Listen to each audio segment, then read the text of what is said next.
had always been good savers. We had always lived within our means. We've been very aggressive savers. And when I looked at what we had and, the sale and everything, and to know that we were going to have this little budget and hopefully we'd have enough. I never lived that way before, and it felt like I was drowning.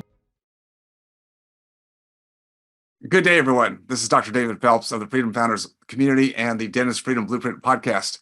I'm really pleased today to bring a couple of our Freedom Founders members to this podcast to have a conversation about their journey over the last little bit over a year and looking forward to, as they look to transition out of their practice, both doctors in their practice for many, many years in Northeast Ohio.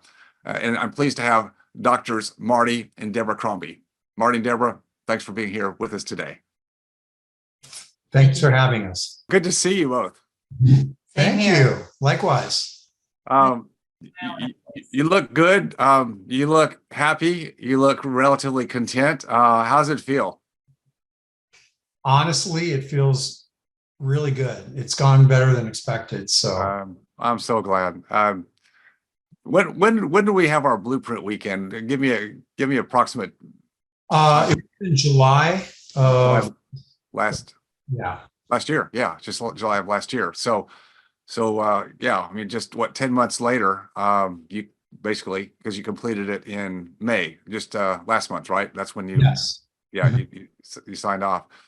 Well, it's fabulous. I'm so, I heard reports throughout the rest of the year, and you're talking about, getting closer and closer and always feeling good about it. And we always want to have optimistic feelings about whatever we're doing, right? But it's not until it gets signed, sealed, and then, of course, the back end, and that's where you're in right now, is also, at least at this point, relatively early, but still feeling as confident as possible that this was a good choice. Yes.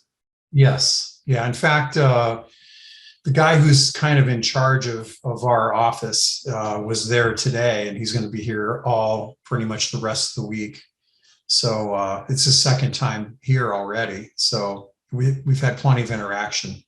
Well, what I want to do with a little bit of time today, and thank you for taking some time, is really just for the benefit of others. I say others because obviously I'd like to put this on our podcast, but really just take you through some of the thought process. Certainly, wherever it's appropriate to interweave whatever decision trees that you went through, that Freedom Founders was helpful in helping you with decision trees. Obviously, this was work that you had to carry to the end. This is decisions that you had to make. But if there's aspects of going through that process that helped you, anything that's appropriate that you care to share is welcome. I would like to say on my end, because Marty has his part, the very first Freedom Founders meeting we went to was last May, right, of 23. Mm-hmm. Yeah. And Alistair was there. Mm-hmm. He gave a presentation, and it was about some transitions, and I found him just a wealth of knowledge. I was really engaged with his presentation, and we're brand new to Freedom Founders and just really taking it all in. And as we were leaving for an evening, I think it was the second night, whatever night he spoke, I happened to see him in the vestibule area. He was talking to somebody, and I told Marty, I said, I would love to go up and tell him how impactful his speech was. It would be wonderful if he could put together some type of training. That would be wonderful. But I usually tend to be more of a backseat person. He encouraged me to go up and talk to him, and so I did. And he was very kind about it. And then a week later, we were notified that you guys put a course together for practice transitions. It was wonderful, and you and Alistair led that, and it was extremely impactful. We were very grateful and very impressed that any type of inquiry where you guys could help, you delivered. It was wonderful. That's on my behalf. Yeah, absolutely. And I pulled Alistair aside and talked to him a little bit that meeting, and he was just very helpful, very forthcoming, in answering my questions, because we were already into it by that point. We were already doing our initial search trying to narrow down some DSOs and things like that. So, Right. Yeah. Well, I'm glad for that. And, that's what I love to do. Well, it's no different than what you love to do for your patients. You've gone and taken all the extra training you have in so many arenas of ortho and sleep apnea and implants and because you want to help people, right? I mean, the more we know and the more experience we have, the more we can bring resources to the table. And even if we can't help somebody directly, well, we probably know somebody who can, right? I mean, that's the other side of being connected and the dental community has a dental community and your community and Freedom Founders has a community. And I think that's a big part of what I enjoy about good communities. There's you're just very few degrees separated from somebody or resources or information that could be applicable to you if we just know where to go to get it, right? And usually in a group or a tribe, somebody's going to know something that we don't know, and we're just stuck because we just don't have that connection, but somebody does somewhere. And so whenever we can help with that, that's certainly one of our goals.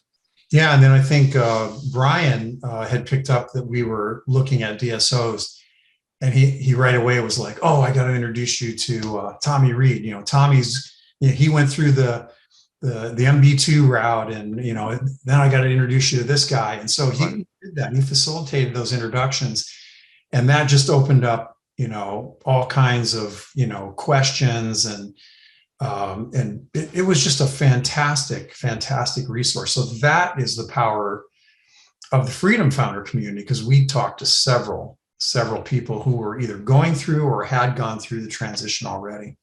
And I think especially being brand new, I guess you just figured that it's going to take a few meetings to kind of get things going, but just right out of the gate, Freedom Founders was so receptive to, hey, if there's a question, let's see if we can get you some answers.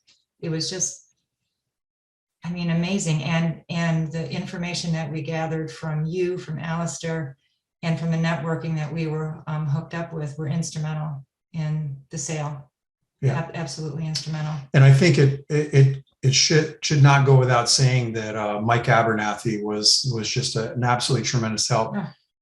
I sent him documents. He reviewed them. I called him on the phone. We talked about them in detail. He had notes written. Just a phenomenal resource.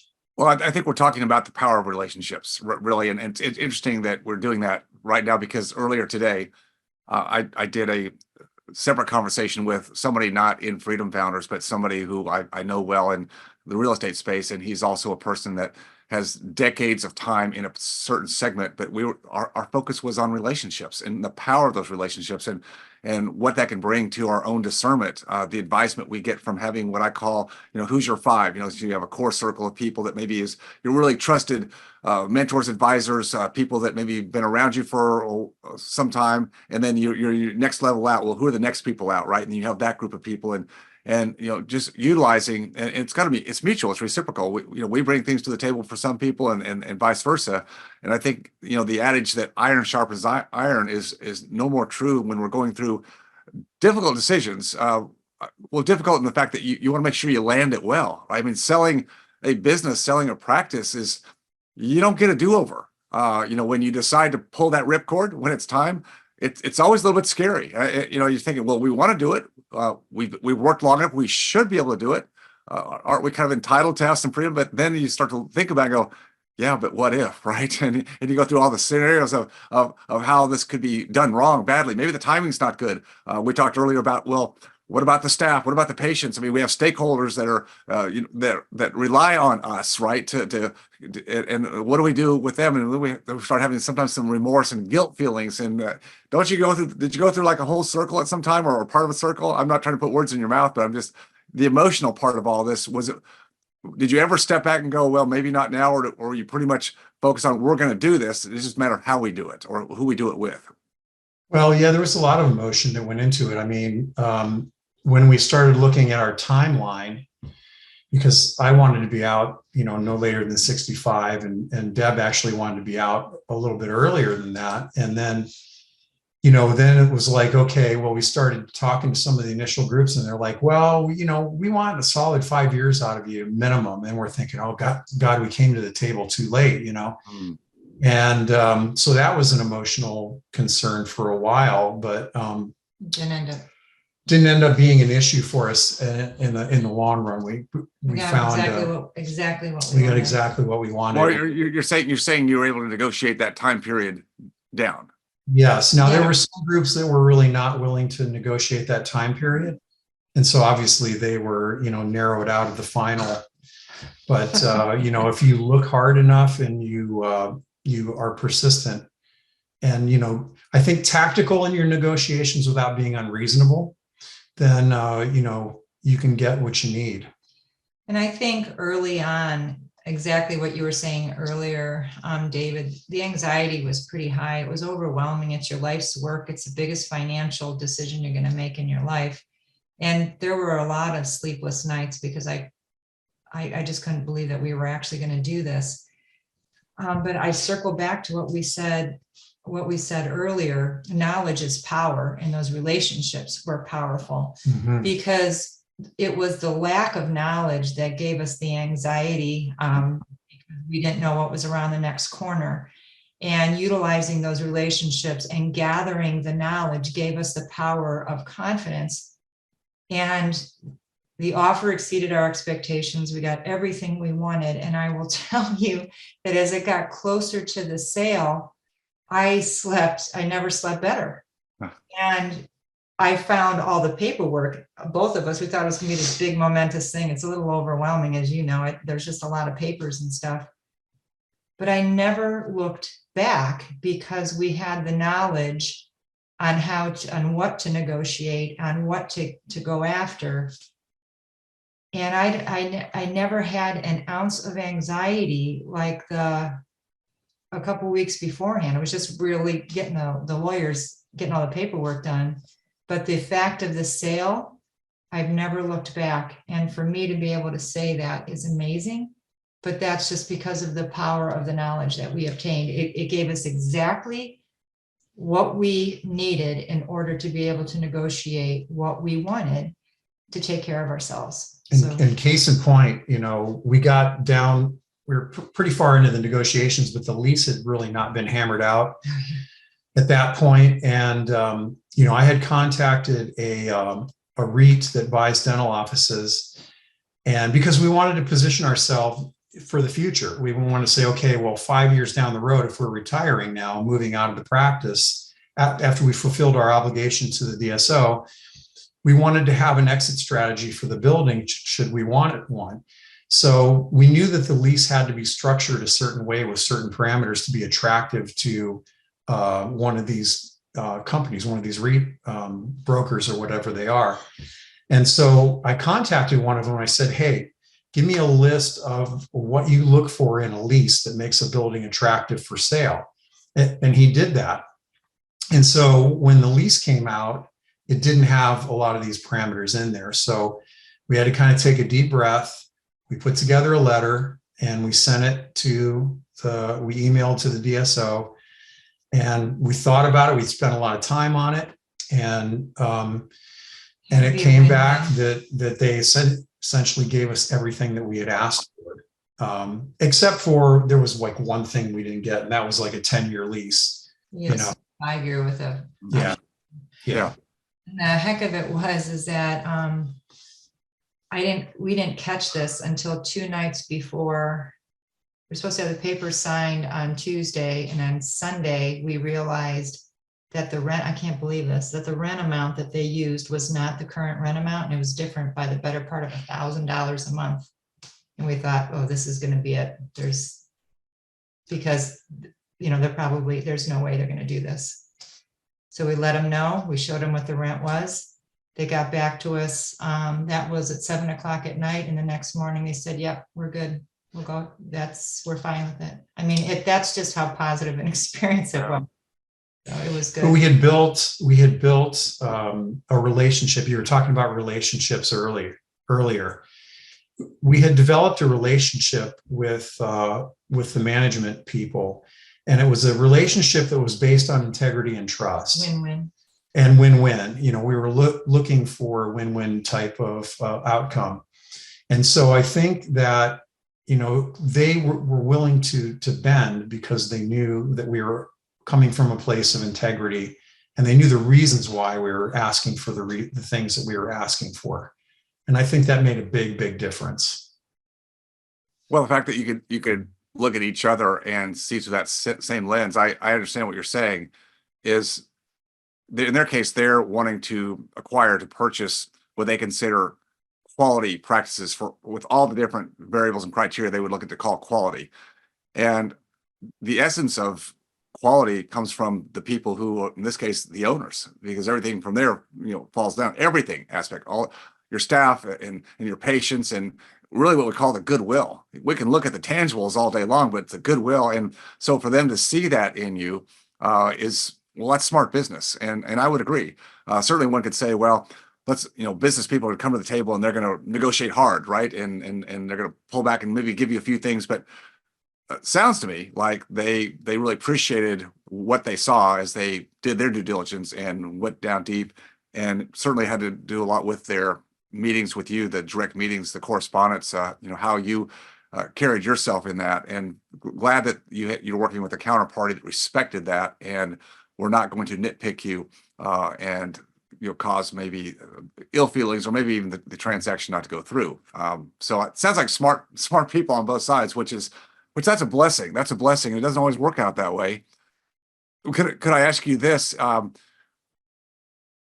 Is the company, the DSO that you ended up working with and transacting with, have they been around for a while? And I guess we should put some monikers on that. But there's some DSOs that have been in the arena for 5+ years or more, and then there's newer ones. Just curious, not that it matters, but is yours? What was that? What's kind of in the run rate with the company, the DSO that you worked with in terms of time in the market? Yeah, so they got into the market in 2017. Mm-hmm. We were their 44th acquisition. So they're not a real large DSO. They're not an MD2 or a Heartland, and I think that's what kind of made them, I think, more responsive. We conversed with the CEO numerous times. And I mean, she came to our office, twice, 3 times now. Along with the other senior management. So it's very, very hands-on from the management team. So that made a huge difference for us. We just felt very, very comfortable with everything. But they've been around since 2017. Yeah, so about 7 years. David, one of the things that they had said too is that they said in the negotiations, they said we can either choose to talk through our lawyers and the lawyers are going to go after each other. And, right. And it's just going to make both of our bills higher, or we would ask that if you see something that you'd like to negotiate to give us a chance. And if we can work together outside of the lawyers and just give them what our decisions are, we would really like to be given that opportunity to negotiate. So we did. And the first time we had to do that, just because they were always so above board, we just tried to make sure that everything, as Marty mentioned earlier, was written in a win-win format, benefit procedures, so that you can accomplish this. We would like to accomplish this. And they delivered on that by working with them and not going through the lawyers. The lawyers were literally just used to sign the paperwork and put the documents in there. And I think that needs to be underscored, because the attorneys really, I don't want to say they were irrelevant in the process, but because of all the knowledge that we had gained from, the Freedom Founder members, from the seminars that you put together, from Mike Abernathy, from Alistair, all those people, we were able to have enough knowledge to be able to go into the negotiations to know what we were asking for. And so we didn't have to go to our attorney and say, oh, what do you think of this thing? Is it to our benefit or not to our benefit? And even though he's experienced in the arena of dental DSO transitions, it just felt better to negotiate direct And I think it helped to build that relationship of respect, instead of having it handled by a third party, hands one step There was removed. an odd thing that we went through them about 80% plus. We did Yeah. directly with the management team. Yeah. And it was much less contentious, I think, as a result of that. I think that there's so much wisdom there, and you know me, I 100% agree. In respect to the fact that many times in life we do something major, a major transaction, whether it's acquisition of a business, selling of a business. Certainly, you need to have a team of experts around you. Tax people and attorneys that will give you the essence of some of the outline parameters that are important, but they're not the essence of the deal. The actual transaction, and to be armed with the knowledge and the confidence that you gained and you acquired through your diligence to be able to have those conversations straight up with the other party, in this case, the DSO, I think is huge. And not everybody will do that. A lot of people will abdicate that responsibility. I think that's an irresponsibility. That's just my opinion. And not only in regards to a transaction, trying to put the parties together as you did so well with your counterparty, but also in the world of finance and investments. And again, this is the area that I try to speak so clearly to our colleagues, is that with your investment capital, you can acquire the knowledge, the discernment, the ability to be more of a director of where you put your money. You still may want to diversify that and put it in index funds. And I'm not saying that that's bad, but what are your other options? And how would you know otherwise if you didn't take some time to learn what else is out there? And then maybe again, through relationships, through a community, through other people, what else have you done? What have you found? That kind of thing. I don't remember exactly what you said when you first came to Freedom Founders. Obviously, you were in the hunt for who you might eventually sell the practice to, but that was early on, a little over a year ago. Was there, what aspect of Freedom Founders? Was it the investments? Was it what brought you in the first place? Yeah, well, it was interesting because we have an office upstairs in the house here that we work out of a lot on the weekends and then whenever. And I remember Deb was going over the finances one day, and she just kind of turned to me and said, I just don't know if we're going to have enough in our retirement, because we had a meeting with our financial advisor, and it was the whole traditional stock market based retirement plan of gradual depletion and all that stuff. And we're looking at this and we're going, well, I don't know if this is really going to supply what we need for our retirement. What we want for our retirement, what we pictured for our retirement. And then it's the weirdest thing, David, because I had a patient come in. I swear to God, it was about 2 weeks after that. Yeah. It was about 2 weeks after that. I had a patient of mine come in, and she said, "Have you ever heard of this guy? His name's David Phelps, and he writes books about finances." Now, this is a woman. She was in real estate. Well, she has a B&B. Her and her husband have a B&B. I have no idea how she found your book. I have no idea whatsoever. But she hands me this book, and it was the inflation book. And I brought that book home, and for whatever reason, sometimes you set a book aside, you say, "Oh well, it was nice she gave it to me," but for whatever reason, I just started reading the book. And after I got done with the book, it was hard to put it down. And I went to Deb and I said, "God, you really got to read this book." And I started talking about all this stuff, and then that kind of sparked. I think I got on the internet next, and I started looking up, Freedom Founders, and started doing some research on that. And then we had a discovery call, and that kind of set the tone for everything. And I think too, the reason that I felt the way I did is that we had always been good savers. We had always lived within our means. We've been very aggressive savers. And when I looked at what we had and, the sale and everything, and to know that we were going to have this little budget and hopefully we'd have enough, I never lived that way before. And it felt like I was drowning. It was just the strangest feeling. And I knew there had to be another way. And the blueprint weekend opened up, that was the life.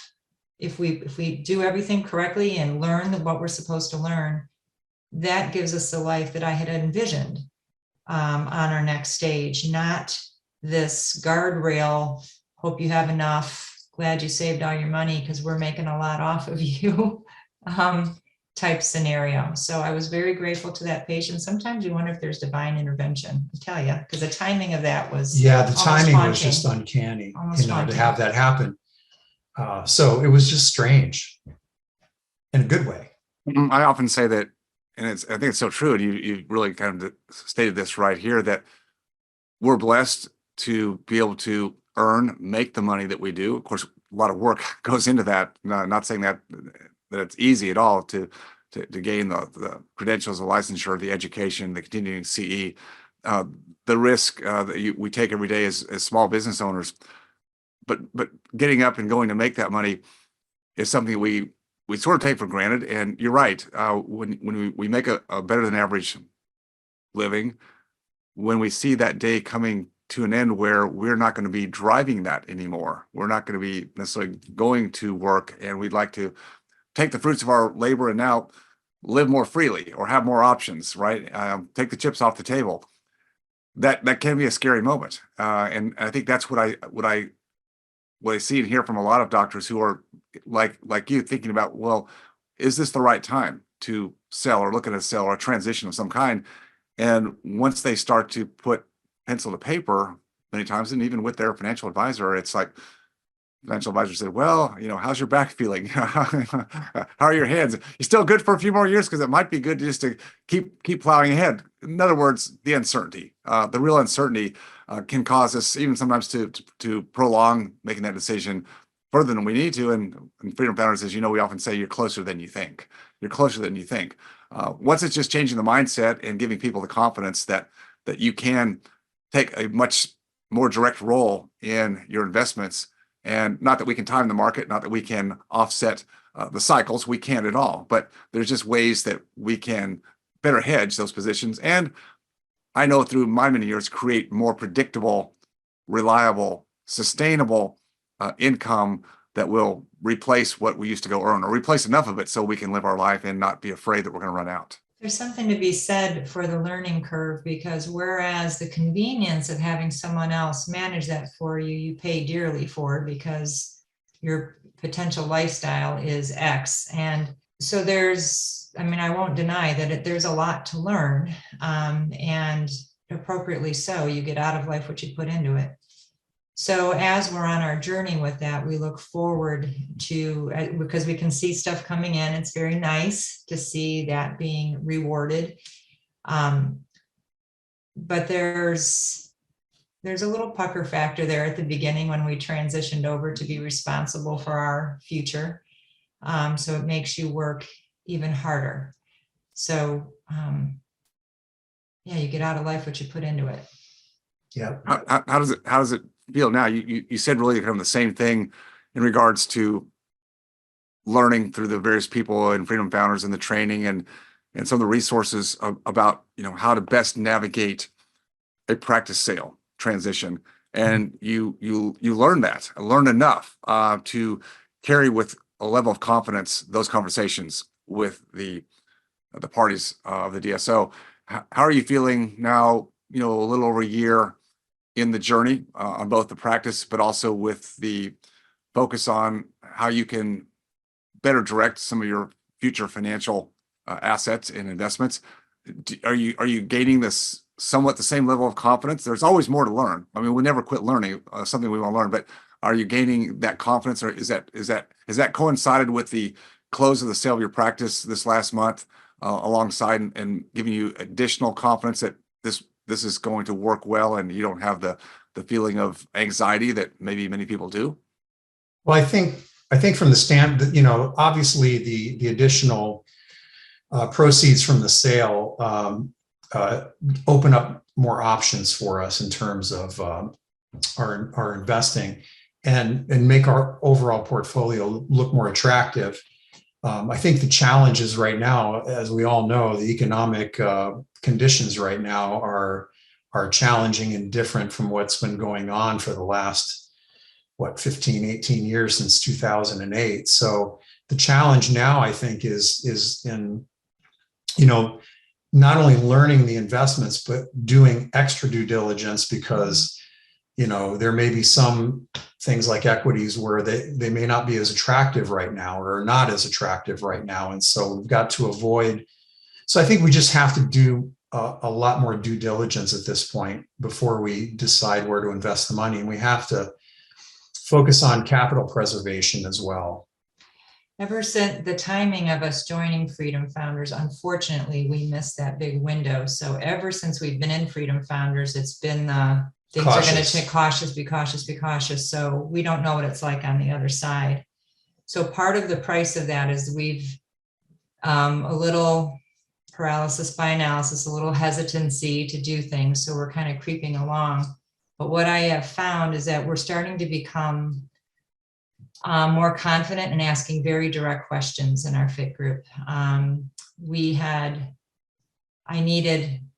kind of need more granular answers on some things and thoughts. And so a couple weeks ago, we put out some big questions that we're being told all this stuff. We would really like to open up discussion on what everybody's doing. Because we have some big decisions to make on our investments, and we kind of just want to poll the audience. And it seemed to really open up a lovely dialogue with a lot of our group members, which we really appreciated. So and then secondarily, gaining the confidence to ask those questions, not the filter, but just the confidence there is definitely there. And then secondarily, I know you had picked up on that as well, not only from our fit group, but from other fit groups, and put out several training videos on that very thing, addressing those very topics. So those were very helpful because we have reviewed them. I'm going to do it again. Yeah, probably a second or third time. So it's very helpful. Well, for people listening to our conversation today, just, in general, I don't give financial advice to anybody, but to your point, particularly when you've had a liquidity event recently in this current market cycle, I would say, as hard as it is not to want to take that capital and get it invested, because you hate to think it's just sitting there, quote, wasting away, being devalued by inflation. It's a hard thing not to want to get it somewhere. But I tell you, and I tell other people in our tribe, is this is a time to exert patience. And as much as we'd love to go back 4, 5, 10 years ago, and when the markets were on the upswing, coming out of a down cycle, we're not there right now. But here's my point. I'll give it to you and give it to other people. That will come back again. We're on the verge. We're on the precipice. We're in the first few innings, in my opinion, of a regular down cycle. It's been put off the last few years because of COVID and all the excessive stimulation that the government came in to save the day. I think we're close to where that saving the day is going to be over, and there's going to be some level of capitulation in the markets. It happens on a regular basis. Cycles are cycles, and this will be no exception. So my point is, stay tighter lower on that risk curve, lower on that capital stack. You know that, what I'm saying. Keep some in risk off assets, money markets, treasuries, and don't feel impatient about that. Give it another several quarters into next year, and you'll have plenty of opportunity to come back into more of the equity side when we see that now's the time, and you'll be able to ride that back up. So just keep doing what you're doing. I think you're on a good road ahead, good path ahead. Let me ask you a final question here. For people that don't know, I do want to let people know that you live a life outside of dentistry. The loose tooth band. Marty played the guitar, Debra electric violin.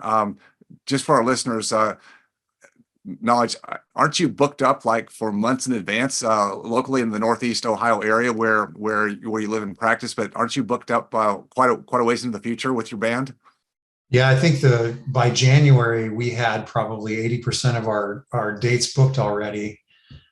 So we have a doubleheader this weekend. Yeah, a doubleheader this weekend, doubleheader next weekend. But we had the month of May off, so we're making up for it. Making up for that. I still want to have a chance to come hear the Loose Tooth Band.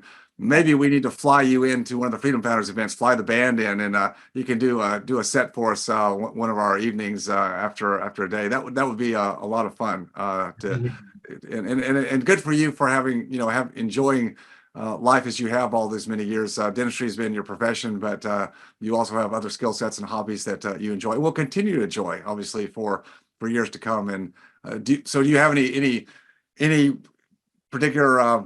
I know you don't have any fears or concerns about your next, but the future. Do you think you'll travel? Do you think you'll? What's kind of on the highlight reel that you sort of see in general going forward? Well, certainly, we enjoy doing mission trips. We've done sort of mission trips here in the country, and we want to do more of that and travel. You incorporate that into our travel. So that's one thing we want to do, and of course, we want to continue the music as well. Deb, you want to step in? I have my bucket list item for when he finally retires is to do an around the world trip. So I'm already we had some extra cash set aside for that. So when the time is right for me to invest it, I will, but already doing the homework on that. So that's a big thing that's on our list. That's wonderful. That's wonderful. Well, I thank you so much for sharing this time this afternoon and just sharing your journey, which is, it's always fun for me because I get to kind of ride along and see what you and other members are going forward with and what you're learning and taking action on, which is the critical part, doing something with it. And you both have been very good stewards and shepherds of what you have and what you're going to in the future. Thank you, David. Thank you very much.